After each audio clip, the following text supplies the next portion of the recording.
Bonjour et bonsoir, ça dépend de l'heure à laquelle que tu nous reçois là où tu es. Ça dépend de ce que vous allez voir. Napesi Mbote Ebele, c'est bel et bien votre humble servante Nuclette Massanka, autrement appelée la diva supérieure. Quand on émission na bino temps réel, ndenge to la bino ba news ya ba makamnyo sora ndenge bosingaka. Na kena nkopesa ba Mbote Ebele na ba chef fidèle internet na biso to senga na bino bo s'abonner massivement na RMS News TV. Bokozala jamais dessus, c'est une chaîne éducative au Bogota en famille au Bokozala kotikala jamais dessus. Lelo awa nazokende koyambela bino na kosenga na cameraman akene na ofongola bango bomo na bango déjà avant bango ba se présenter. Na droite nanga nazalina papa na biso o bomesana pe kolanda ye moko na linga mingi a se présenter. Nazalina ye azali papa ya religion de noir kandeza la makam na biso bokoko. Na gauche nanga nazalina pasteur ya christianisme na ba chrétien na biso ba religion na biso chrétien ndenge zalaka bango moko ba ko se présenter tozo bandana papa na droite nanga Mbuta Mbote Matondo mingi mama journaliste bande ko landi ba ye ba kombo kombo na biso ntumu akozi kamalandwa nazali ndenge yo bengi biso religieux de noir te tozali ba toza mokambi ya lingomba kintwadi oyo zwami na balabala kumbi na quartier 13 na Njile oyo tozali kolobela simfumu kimbangu toza bakimbanguisme matondo mingi na gauche nanga papa akoki se présenter puis bonjour papa pasteur. Bonjour, déjà on a précisé le komoko en fait pasteur c'est un ministère on a un ministère doctoral de la docteur de la parole. Il y a différents pasteurs. Mais nous, c'est un ministère. Comme on a un docteur Cédric Holo, nous avons une église de réveil, nous avons une église en particulier, mais nous avons une église d'attache où il y a la compassion. Merci beaucoup, papa Cédric. Tozo banda na mituna na biso kandenge to bandaka na kena kopesa na mbote à toi Ramsès toto bipa yozali na pesio ba mbote belé à toi la grande jolie éclair soleil balobi bande ko balandi balingi baeba ne bandeli créature nini batu nini o bakelama ya liboso o nzambe akele la kabiso o po biso to bima créature nini ya liboso o nzambe akele la biso. OK, merci. Et lokola ozoto na question ngana sepela totanga Bible. Côté bande on a biso baza so baza peu disponible tant on a l'émission batanga pe Bible ça va nous aider ya koloba parce que biso ba chrétien tozana modèle la biso tozana tala tozana instrument autorité on a vie chrétienne la vie chrétienne to imaginera marama ko s'imaginer te to formater marama formater te mais tozana ba référence na biso autolanda na zana livre à Colossiens chapitre 1 attends le verset 15. Colossiens chapitre 1, le verset 15, déplace na koyeba koloba bien. Colossiens chapitre 1, le verset 16. Car en lui ont été créées toutes les choses qui sont dans le ciel et sur la terre, les visibles et les invisibles, trône, dignité, domination, autorité, tout a été créé par lui et pour lui. On parlait de qui? On parlerait de Jésus, on parlerait de Dieu. Et on se retrouve à 15, Bible Zoba, il est l'image du Dieu invisible, le premier-né de toute la création, en lui tout a été créé. Moi je crois par rapport à ce que la Bible me dit, par rapport à ce que la Bible m'affirme, que ne bandeniza menda que la annonce. La Bible dit tout a été créé par lui. Donc, on a visible, on a invisible. C'est là Colossiens chapitre 1, le verset 15-16. Nous sommes ensemble. Merci beaucoup, papa. Nangambu na yope na ebite. Papa na biso Cédric alobi ke nyon son nzamende akelaki. Mais po na yope, okiko yebisa bandeko balandi nini. Matondo mingi. Ata na biso ndia mibengi docteur. Débité docteur traditionnel to moderne to na bonzambe to ebina nte passer bango ba chrétien ba grade to ba colonel ba général par rapport ça dépend par rapport to me pese la comme tango nzamba ke ndenga uti koloba nyonso zo muna na mokili eza nzambe na keli yango Motuna bino botuni nani akelami liboso mutu ya yambo mutu ya yambo nzamba akeli eza race noire mutu ya yambo oyo nde ye moko tu mondele azo confirmer parce que yeba yango premier être on nzamba akelaki na loposo nyonso parce que loposo ezaka loposo moyindo te tu sens loposo rouge tu sens loposo pembe tu sens loposo jaune ne loposo moyindo ekelama liboso ya nzambe eza loposo moyindo ne toyebisa bino esika nini moyindo liboso nzamba akela vandelaki wapende babengi na Ethiopie esika moyindo liboso oyo bakelaki pona biso tokoyebisa bino mutu ya liboso oyo nzamba akelaki eza mutu mwindu ingeta ndeko Cédric Pasteur Mbuta Nkosi alobi grâce ya liboso o nzambe akela po atozolobela sir makambo ya race o ndenge tomonaka na Bible na biso ndenge bakomaka na nzambe akelaka mutu ya liboso ezali batu ya liboso malgré akelaka ba créature mususu nyonso tozomona mais na pot ebanda ko se produire lokola na biso ba humain ndenge bakelaka Adam na Eve mais pona Mbuta Nkosi ayebisi biso alobi non pona ye ezali race ya liboso ya kelaka ezali mutu mwindu po tebi Adam na Eve bazali loposo ya pembe pona yo okoki ko expliquer bandeko balandi nini. Bon, on a reçu koloba ezake na osepela po déjà dans langage na mona za différent na ngati mais seulement azo confondre entre le spirituel et la science. Des places à confondre en des places na obenda suma to na po azonga bien nzela poto kende bien. Ce qui to kende bien de forme na pesa na un débat contradictoire te to kende na penser à partage, na penser à co-développer, il y a renforcement des capacités de azonga. Pour na koloba Bible zoloba na Genèse chapitre 1, Nzambe chapitre 2 plutôt. Nzambe a créé Adam et Ève, on a jardin d'Éden. Jardin d'Éden place au mutalboso akelama, ils en Asie, ils en Afrique. Maintenant, nous allons comprendre quelque chose. Il y a deux manières au bateau déterminer, deux manières de la compréhension, c'est la création de Nzamba Salela. C'est la science. C'est la science. Mutalboso en Afrique, on va bien Afrique berceau de l'humanité. Et même la science, le mal avec le scientologue c'est quoi? C'est que la science va bien mutalboso que la en Afrique et mutu aza fouille à création, même aza fouille à développement, comment je peux dire ça? Oui, je peux parler ça de développement. Et à mon attend dans la science, parce que ça veut dire que macaco bandi ko se développer, chimpanzé, tout ça, des chimpanzés comme montre. Selon la science, mais selon la vie chrétienne, selon la religion, bien selon le spirituel, la Bible dit que Nzamba kela Adam et Eve bazalaki na Asie. Et Adam et Eve on Nzamba kelaka bazalaka na Israël était place to biwana place to kasaka noa de fois pour to bilaba ke non Nzamba autant Israël Nzamba mindele. Eden jardin d'Eden ezalaki na Asie na Orient mais ezalaki na kata Israël était aux habité actuellement et pas ban Israël. Mais jusque là, je n'ai pas de précision. Même bato basala ka investigation, baluka ba découvrir jardin d'Eden ezalaka créé wapi en soit. Jardin dans ezalaka wapi. Si le bato basala ba précision tende ba benga ba archéologue. Mais quant à la création, Dieu avait créé Adam et Ève en premier, bazalaki na Asie, bazalaki na Afrique. Mais quant à la science, ototanga, balobi que non, on talboso en Afrique, ne berceau de maté place ba mona talboso akala. Parce que tous les deux sources wana ezana ba provenance, ezana ba appui na ngoza différent. Ce qu'on lobi en Afrique, c'est tout appui à la science. Science otanga zoologie, botanique, tout ça, ndé baba mindele basala kana. Mais ce que tozongi na spiritualité pour dire que non, il y a un Dieu qui a créé par sa divinité, c'est qu'on rentre en Asie. De ce que place avec nous, ceux qui doivent être bien, ceux qui ont précisé place sur la tour, ils ont un débat contre eux, ils ont un partage. Mais ceux qui non, il y a que s'appuyer dans la science, on a s'appuyer dans la religion parce que jusque là, même les scientologues bango se contredisent. Même par rapport à la création du monde. Même par rapport à la création des humains. Parce qu'imaginez quand ils disent que non, Moutaza fouille à développement. On dit que non, Moutabanaka, le cas pour le cas où tu es au commandement. Le bien, tu vas m'biso. Banaka, le loro mususu, et comme le loro mususu. Parce que tu peux t'imaginer, Banda, tu vas dans le Congo, Banda, tu vas dans le Mokil. Et ça, Moutaza de Amaka, quoi, Kanye, Nakata, Zoa, Kanye, Nakata, Ndakuna, laissé pendant 20 à 30 ans. Aboti, mon amour, à Kokana Moutou.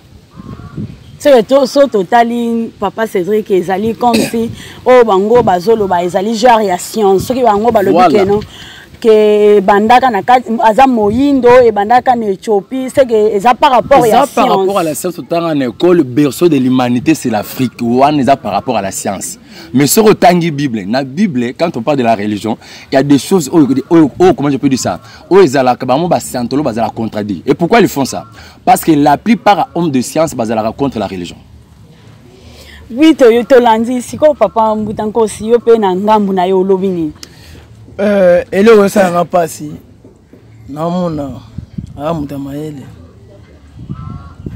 mayele ape moyindo mais ye moko azobunda na liloba na ye keso wana débat oyo tonosala nga na ye tosala débat te fa tosala débat moko boye na ntango mosusu mondele parce que nakobenga ye mpasa moyindo omoni nde ezobunda na ye ye moko alobi na science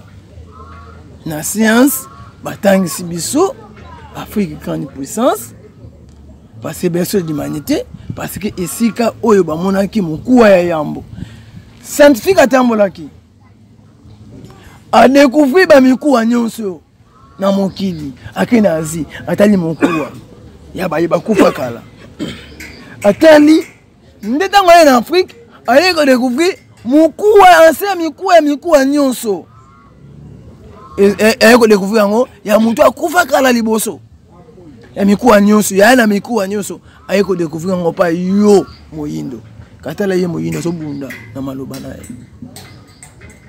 eza ko nde balobaka mpuku alali nzala na sanduku ya nani yo moko moyindo so bunda kana liloba na yo omoni nzoto na molimo etambolaka nzela moko soki alobi science parce que na science tozostudie tozotanga ndenge nzambe akeleli mokili ntango ye moko alobi azolobi motu scientifique alobi boye alobi moto awuti na lika kombisa mai o Adam na Eve nyoka abimeli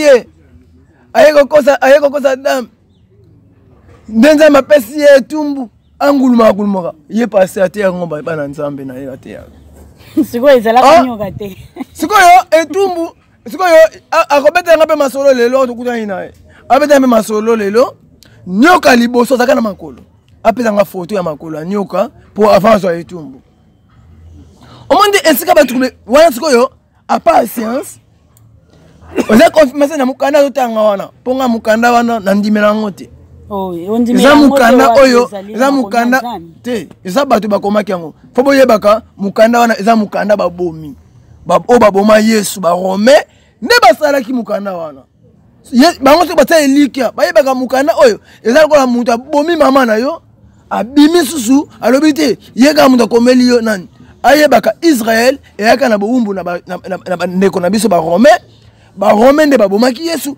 nde barome mpe bakomaki Bible wana lelo kutu bopesa biso mwa raison tant toniyaka yango bango moko bakatholike pape oyo aza lelo aniyaki Bible ya kala balobi baokoma nouvelle Bible matondo mingi mbuta nkosi me toyebi ke lelo toza entre bamakambo ki o loposo moyindo ekoki kosala boye te loposo ya pembe ekoki kosala boye te papa Cédric alobi ke non ezali par rapport ya science créature ya liboso on nzamba ke la eza Adam et Ève yo lobi ke ezali Adam na Ève moni Adam na Ève na ki hébreu eloko babosanaka Adam na Ève ya kombo te siko ezalani ezalaka na ki hébreu Adam Ève mwasi na mobali eza bakombo te ne bango balobi kaka mutu yambo oyo nzambe akelaki mwasi na mobali balobi na bango te Adam na Ève eza non to Ève eza non ezaki naki hébreu balobi boye mwasi na mobali bakela kombo te bapesi bango kombo te ko mbuta nkosi mwasi na mobali wana mpo na yo ezali nde mwasi na mobali ya loposo moyindo to ezali ya loposo ya pembe nde ye sikoyo alobi tobwaka maye oyo bascientifique bakomi oyo mundele ye moko azo confirmer ngai mbuta kosi te batangisi yango alo ba français kitoko atangi yango baza parmi bato mayele ya mboka na biso batangisi bango ngo na histoire ti bavandi bana papa na bango futa minerval bayebisa ye Afrique ezalaki boni ezalaki boye etambolaki boye omoni maye muntu ayambo oyo nzambe akela eza mutu mwindu awuti na likaku te aza ekela ndenge nzambe akelaki loposo mosusu oyo bomoni ewuti yo nde mama ya loposo nyonso ya omoni moyindo capable ya kochange poso ake na ye nakomi nanga mundele mais na biloko oyo mundele ata asali azwi mayele na ye asali ozosala mikamo na ye jamais asala produit moko boye ekomisa mutu mwindu eza loposo bapirataka yango te parce que nzambe avandi kati na yo ingeta siko papa Cédric docteur Cédric eza débat soki oyoki peut-être que eloko mbuta nkosi azolobe azana nzela te il faut ko contredire yango poto sunga ba peuple o bazolanda biso siko pona yo ya lobi ke non mutu mwindu abima na likaku te abima kaka akelama kaka nyoka tika nyoka mbisa mai yango siko bandeko balandi okoki ko éclaircir bango nini pe loposo o mwindu ebimela wapi. OK na sepeli yana lobaki soki maramba oloba ekoki en fait ngani nga osala débat c'est un débat contradictoire c'est que il faut ba propos na ezala contre mes propos ndi ozala débat contradictoire mais ceux qui ba propos na ezo contredire ba propos na ngate nga sala ba débat moko qui est intelligent ça veut dire na ko kenika kate na boyete place la monique non ce que tu dis là et ça je t'accompagnerai. Place à mon que non ce que dit faux, place nous contredire. Ce que tangi quand je dis que jardin d'Éden, ce tangi dans Genèse chapitre 2 le verset 8. Puis l'Éternel le Dieu planta un jardin en Éden du côté de l'Orient et il lui mit l'homme qu'il avait formé.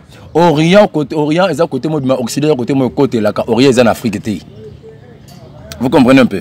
Et tant on a que non mutoa que là le bosso azaki na Orient parce que na Orient il y a pas que la race noire na Orient ils ont la race ba métis na Orient c'est la race blanche et oyo sala que mumta za la pembe donc ils ont le rôle to que makamwa nzambe mais là to on dirait makamwa fois ça la débat na science vous comprenez un peu place ce qu'on a mon André ils ont contacté on a pas to que non Dieu et contradiction par rapport makamwa nzambe là ça la bien Nzambe asalaki mutaliboso asalaki azavana jardin d'Éden azalaki ne mundele amona ne pas ça pambate quant à valeur quant à baki au Afrique ezana ou azanango de ce côté entre ça la ne débattre de ce côté entre ça la débattre parce que je peux même ouvrir une parenthèse pour dire que Afrique aza premier continent où a fourni ça makambo belo ba européen basanon est-ce que tu sais Joseph emporté na esclavage ezaki wapi na Afrique Yesu tango abotami tango na nero dalinga bomaya kimaki wapi na Afrique.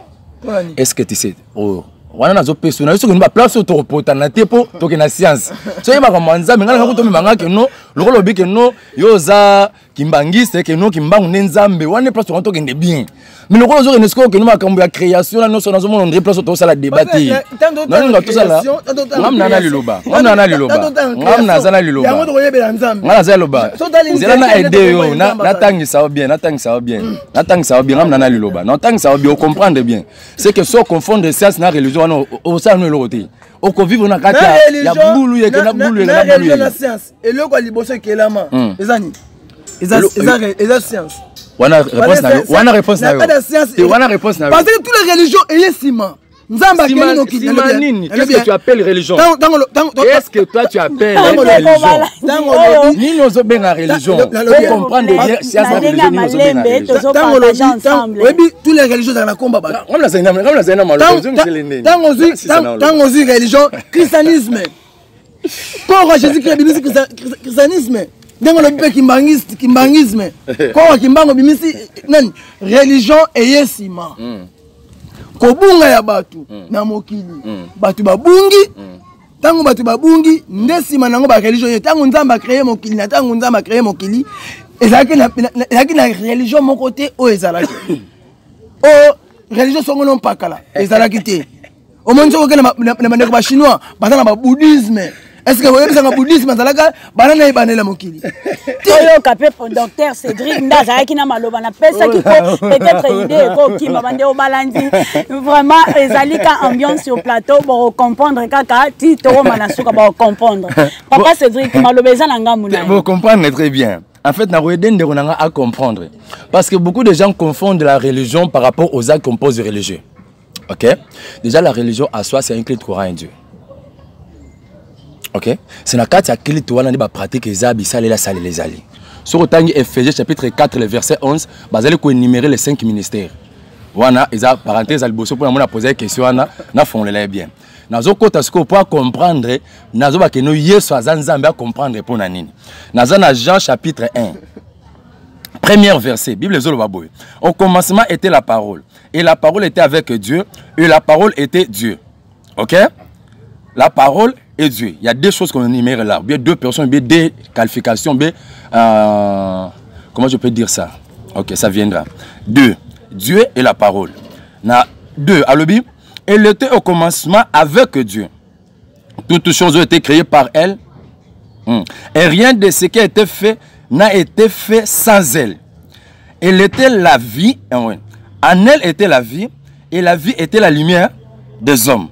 Ok? Parce qu'on a quitté les sous. Si on a commis à partir à 9. Cette lumière était la vérité, la lumière qui était venue. Elle était dans le monde et le monde a été fait par elle et le monde l'a point connu. Ok? C'était la parole. Quelle parole? La parole qui était au commencement. Et la parole qui était avec Dieu et la parole qui était Dieu. Ah, la Bible dit que non, elle était dans le monde ne l'a pas connu. Nous allons continuer pour nous comprendre. Si on a commis dans Jacques chapitre 1, verset 14. Et la parole a été faite chère. Liloba et l'attaque nous autres. Non, Jésus-Christ, c'est lui la parole faite chère, qui était Dieu au commencement, qui était la parole du commencement. Et il a habité parmi nous. Avant c'est ça où le monde ne l'a pas connu. Pourquoi? Parce qu'il a habité parmi nous. La parole s'est faite chère, il a habité parmi nous, mais le monde ne l'a pas connu. Pourquoi? Parce qu'il n'avait pas la révélation de Jésus-Christ. Or, il y avait des prophéties déjà attachées à sa vie sur terre avant que Aya n'a aucune place. On a dans Jean chapitre 1, le verset 14. Ce qui n'a qu'à eu le sous, dans Esaïe chapitre 9. Bible Zoloba, on a cité justement l'Obana.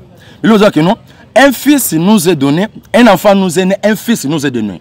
On l'appellera Père, admirable, conseiller, Dieu puissant. On l'appellera pas un petit Dieu, ma sœur. On l'appellera Dieu puissant. On l'appellera Père. Mais là, cet enfant qui nous sera donné, cet enfant qui nous sera né, ce fils-là qui nous sera donné, on l'appellera Père. Moi, je ne sais pas papa, ce que papa. Tu comprends un peu? On a bien pensé qu'on va mettre pour autant à bien, pour ceux qui vont bien. C'est là. Parce que Bino. Bozaka mayele siki osimbi mukanda. Oui, so osimbi mukanda. Mutankosi, tosuka bande ko balandi, po balanda pe maloba ya. Bale makambo lobi wana. Yebisanga nanu, tango suka makeli mokili. Yebisanga nanu tango nzamba makeli mokili. Hein? Tango sali batu. Paroni ni nzamba lobaki na batu. Tokozonga pe pa na yo mutankosi. Tozoke ni malembe. Tosuka bande ko balandi. Tango lobi déjà Jésus, Nzambe. Kasemo ko Jésus na croix. Parole à Cédric maloba eza na ngambu na yo. Vous allez comprendre. Donc Dieu s'est fait pécher et Dieu a habité parmi nous. Dieu a habité parmi nous. Pour il y a un moment là que nous bateau belé va passer à côté à Nzambe pour nini pour parce que la aperçu à Jésus. Voir même il y a une cité religion là ngami ko cité batouté pour ngana rose. Excusez-moi, côté bakomba batou. Quand tu parles non catholique ba bisa biso même les catholiques ont été dans les fautifs parce que ba catholique ba idolâtre et ils ba vénérer à Marie. Parce que ba idolâtre. Même temps ba bon soka sera vénérer à Kimba on s'appelle idolâtre. Nzamba kufaki ba Nzamba kufi. Nzamba kufaki. Mukolo yesa kufaki. 3 jours. Nzamba kufaki. Mutankosi maloba ezana ngambu. Mutankosi maloba ezana ngambu. Sur le quoi? Mutankosi maloba ezana ngambu nanga. Oko tuma mungongo ndro malunga nzando belo malunga te tuma mungongo pa. Et ça, on a 6 minutes. Oui, papa, tu peux sur 3 minutes. 3 minutes, on continue à 3 minutes. Nazo bana ko Finlande ko nanga place où place où akanga nazo kende étape par étape. Wana da première place, c'est place azo manifester comme état le père. Il dit à Philippe depuis longtemps que je suis avec vous quand tu me connais pas. Azo révélé comme état le père. Quand tu le montres sur la croix, la Bible le dit bien. Tant on y est bandi ko la tala que non mais la coupe est là, est-ce que tu peux m'épargner ça? Bible non pas ma volonté mais ta volonté à toi. Je suis venu sur la terre pour faire la volonté de mon père. Ce que parce que vous allez confondre, c'est quoi? C'est parce que Baraté, comme a dit, avait travaillé dans sa divinité. Tu comprends? Zambe alatinzoto, ils en parti. Zambe molumo santo, ils ont parti. Zamba va n'angwende le rôle Zambe mobimba, ils ont parti. Ils ont le rôle à Moutou, Aza construit âme, corps et esprit. De mon pays soit Zalaki. Tant on a quoi quand il dit que non, tout est accompli, cela veut dire miso a qui quoi achevé comme mettant apporter qui cher humain a qui quoi ça la mokeli, il y a quoi achevé. Même temps on a coupé. Aux journalistes étaient reposé question té. Tant on a coupé. Mon cola coupé 3 jours. Tant on a coupé ce que tu as na mukanda Timothée. La Bible dit tant on a coupé accueilli que ça même œuvre si nana na mabele dans les séjours de mort pour ceux qui n'avaient pas cru au bakufa qui sans pourtant connaître Jésus. A coupé que ça la œuvre na tina mabele. Tu comprends? Alors continuons ça là wana. Et pour preuve tant Yesu azo troisième jour tombe kota là pourquoi cherchez-vous le vivant parmi les morts? Pourquoi? Parce qu'il n'était pas mort. Mais il avait continué à faire le même service à manifester qui n'a pas tabu sur la mokilo la moto. A gagné ça la service na tina mabele pour na ko zapper bato bakufaki avant manifestation à personne na yoana. Tu comprends? C'est que Jésus a tiré la okufa te no robiso kanza no akufa na que non, mais il avait continué l'œuvre qu'il devait faire. Na kata ce jour de mort a gagné ko ça là on. On se comprend. Ya on a bien. Merci beaucoup. Tokomi na suka ya émission na biso tozo chité na kopesa kaka ba uniquement ka ba mbote message tozo banda kande to banda na mutankosi tokosisa te pa docteur Cédric mutankosi juste moi ba salutation na moi message au lancé pour na mukolo ya lelo pour na débat na biso na yebi ke ezali pe suka te to continuer pour na moni malobeza vraiment belé mais ngonga na biso ezali ko presser bolukela ngai ata sango parce que ba débris oyo ba niveau na biso to sala bango ba débattre wana lobi yango boluka passer oyo aiza na matière na mutu parce que tant il faut qu'on différencie entre Nzambe na ba prophète nyoso to yaga to kolobelaka faut différent kasi ye différence c'est ça té yemo comme pesi ka ko Jésus yemo ko Nzambe ka to comprendre Yesu ngo akufa ki 3 jours message nanga yangwana eza boluke nanga pasteur ou bien sango oyo asa kokola parce que aniyaki ja basango kasi ba bi tout chemin men na Rome soki bango ba pasteur wana te basango bayaka na histoire wana te bala komi pasteur te touche même na Rome kasi komi ko finga première église na bango oyo yela bango maele basana ngo oyo akotse kalasi bata ba impoli papa boti ozo ignorer papa boti hein o monte ya wana matono mingi na bande ko balandi biso matono mingi ja ba salutation je nazo saluer ba Nzambe nyons qui sont dans le vrai qui ne sont pas dans l'idolâtrie au bazar ko tate na kata ba poto. Et la deuxième des choses c'est que ndeko nangai aza ignorance. C'est pourquoi la Bible dit mon peuple périt faute de connaissance. Manque de connaissance des hommes mais à la ignorance. Et azo parvenu même pas au défendre ce qu'il a dit. Et la deuxième chose que j'aimerais dire pour plus de précision, c'est que non la religion n'a pas commencé avec les catholiques. Déjà la religion a commencé avec la juive. On appelle même ça la religion juive, ce n'est pas les catholiques. Sauf que même en Israël, il y a catholique, orthodoxe, juif, baptiste même, ou bandimé Jean-Baptiste. Est-ce que par ignorance, ça a que nos religieux sont catholiques. Ok, sont catholiques. On prend. Et pour terminer, j'aimerais juste me donner mes coordonnées à moi, pour si une personne peut me contacter. C'est que le numéro de téléphone est plus 243 81 77 20 464. Il y a le numéro de WhatsApp et sur Facebook si vous voulez nous chercher. Comme Cédric Holo. Donc Cédric Holo c'est H-O-L-O. Quand on a c'est vraiment de gens à l'occasion on rappelle ça biso temps. N'est peut-être ceux qui sont là ils la live pour bailler bisoter soit ceux qui sont ça na éviter mais pour na bon laisser motema parce que azana argument moroté azana connaissance moroté azo poser ma question mais même pas répondre yé mo razo cause sur des ordres dans un tout azana poser ça colomé azana poser quoi apprendre de on a démarrer na kata ignorance et c'est que j'aime avec Dieu nzam yeso azo baboabi père tout ce que tu m'as donné je te le remets sauf le fils de la perdition donc yeso super rubik ça n'est pas tout sauter bato ba ndima ko sang malam ba rubik sama ba rubu ya sang malam ba continuer kata ignorance puis ba ke na ba on aller faire le sang courbir ndenge papa la ngwa baptisanga innocent loba ak ne sang courbir. Merci beaucoup, merci Bandeko Balandi. Ezanga ikunde na opesa bino merci ebele po bondimi ko honorer ngai pe ko se déplacer na ba ndako na bino boye pe na lieu ya retrouvaille auto passer émission oyo na kena ko pesa bino ba matondo ebele matondo mingi.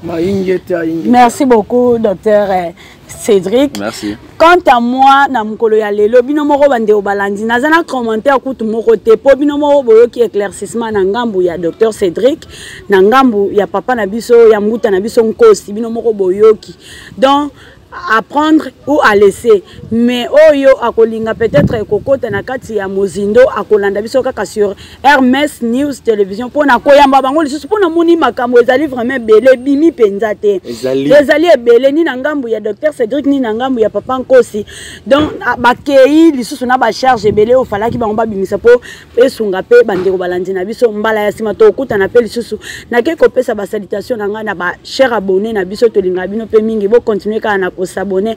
Par là, je vois Richard Mouya depuis Champagne, babimoulouba.com, Moulouba Delix, www.eau potable.